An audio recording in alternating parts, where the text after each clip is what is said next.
Hey, what's going on, everybody? It's another episode of Grip, Rip, and Sip Live, brought to you by your host, Andy. Today's episode is sponsored by Just a Getaway Travel. Book your next travel with us at justagetaway.com.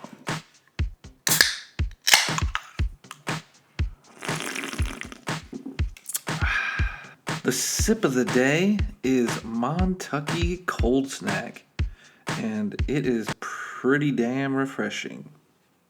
All right, all you fairway dribblers. Today's episode is going to be about the practice range. That lovely little place we like to go to smack them balls. That's right. Where some of you just sweat it out. Got the samurai out there. People doing crazy shit on their knees trying to hit balls. I love the practice range. One of my favorite places to go because you see the most stupidest shit that people pull out looking like 10 Cup out there wearing shit all over themselves. I love going to the range. Don't get me wrong. It's one of the best places to go to work on your game, but it's also one of the best places to go to feel absolutely better about yourself and your golf game, let me tell you. All right, so, a lot of places you go, not every place has like a great place. So we'll be going over some good areas that I know of here in Texas that are great practice ranges, and even in some other states that I know of. We'll talk about the price of balls. We're going to talk about people out there trying all sorts of shit because I've seen a ton of stuff, and it's hilarious. All right, let's dive right in. Let's talk about the price of balls out there. All right, anything over $12 for a large, I'm not paying for. Nope, not doing it. I don't care. And I don't even know why they make a small bucket. Honestly, I don't know why. It is like 15 seconds of fun, and it doesn't make any sense to me. I would rather pay $12, just make it a bucket. Just call it a bucket, and then make an extra large bucket. But if a large bucket is more than $12, I'm not doing it. I don't care who you are. I mean, the price of range balls hasn't really gone up too much, so I'm not really worried about that. But, I mean, if you got brand new Nike balls on your range, that's an added bonus for me. Not those waterlogged ones that float in the water that you think that you're hitting really good and then find out that they're floater balls. Anyways, next up, I want to talk about uneven ground and bad divots at these ranges, man. What sucks is you really can't control these people, and I know some of you out there can bear with me on this, that they just tear the ground. It's like a kid's sandbox by the time it's done, or you get out there and get to it. I just hate going to a course where the ground is just torn apart, and then it just like, why did I even come? Now, a place that I go to, this place that I just did a course review at, Plantation Golf Club, one of the things I love about it, and another place called Waters Creek in Plano, is they have mats. Okay, so they do a little bit on the grass, and then they move it back to the mats.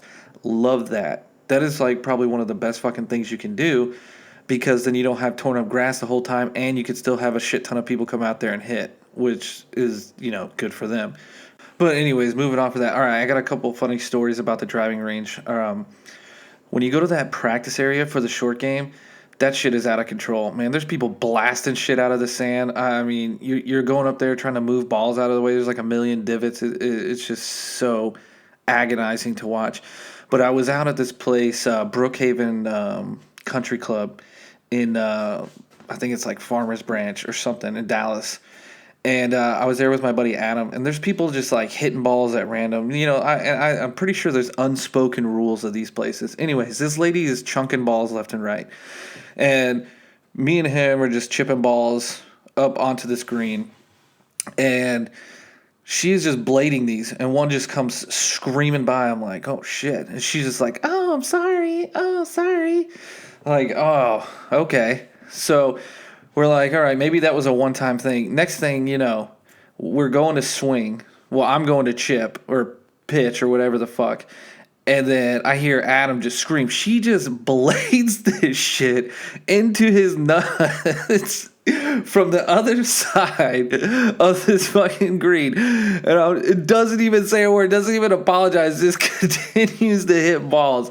That is the most unruly shit. That is one thing I hate about ranges, is people who suck at short game that are just blading shit across the area. You got to look out, man. All right, another one that I got is out at this driving range in San Antonio, Texas, the Republic, and there's this guy out there, and he was trying some weird shit. I don't know. He had his knees on a towel, like trying to hit it. Anyways, he's going. It looked like he was doing a good job for a second. Next thing you know, he just falls over while he's trying to swing, smacks it. It just shanks straight right, hits this kid right in the back of the head. This kid goes down like a bag of bricks. I'm just like, oh shit. You just don't know what this is because this is the kind of stupid shit that people do out on the driving range. I'm telling you, it's pretty insane. Oh man, this brew is refreshing, by the way. Those are just like a couple of stories that I got. I mean, if you've ever gone to the range and you really practice, there's like some unspoken shit. Like if you get next to somebody who can hit balls as good as you, I swear to God, it's like a competition because you kind of like, take that moment. They look at you, you look at them, and it's almost like you're going shot for shot out there. I mean, that's what I'm thinking in my mind. I'm like, oh, you want to pull driver? Let's pull driver, motherfucker. Like, let's get this shit out there. That's what I'm thinking in my head. I mean, I don't know about you guys, but make sure you send us some stories. GripRipAndSipPod@gmail.com. Send us some of your stories, and we'll see if we can get them on the air here. Go ahead and moving on. The range is such a great place because when that shit's packed, the course is packed, you can just go smash a few balls. I mean, it just depends. The best range I've ever been to, though, I'm going to have to say TPC San Antonio. That shit was pristine. Clean, baby. Clean. I mean, one of the nicest. That grass was like fucking carpet, man. And it's so hard to find something because then you get spoiled from going to something like that to like, a very minimal public course range. And it's... you get spoiled just a little bit. Makes it a little bit tough to come back to that. Also, before we forget, don't forget to go to justagetawaytravel.com. They got cruises. They got the best trips. Book your next travel with justagetaway.com. Anyways, the thing about overcrowded ranges as well, that is something I wanted to touch on. Sometimes I wonder, like, who planned out these range schematics? Because sometimes it's like, 40 yards of driving line that you can actually go to. And that shit is just embarrassing because then, number one, you can't warm up. Number two, that shit's torn up. So it makes it even worse if you're overcrowded. So, I would like to see a lot of more courses put some time into maybe expanding that. Maybe another 30, 40 yards. I mean, yeah, it's going to cost some money, but shit, man. Like, people trying to hit balls out here. All right, ladies and gentlemen, my fairway dribblers and ball poopers, that's going to do it for this episode of The Range.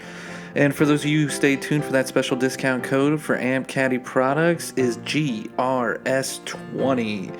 And for all of those of you who are of drinking age, try that Montucky cold snack. Absolutely delicious. And don't forget to book your travel at justagetaway.com. And I'll catch you on the next episode of Grip, Rip, and Sip Live. This has been your host, Andy. See you later.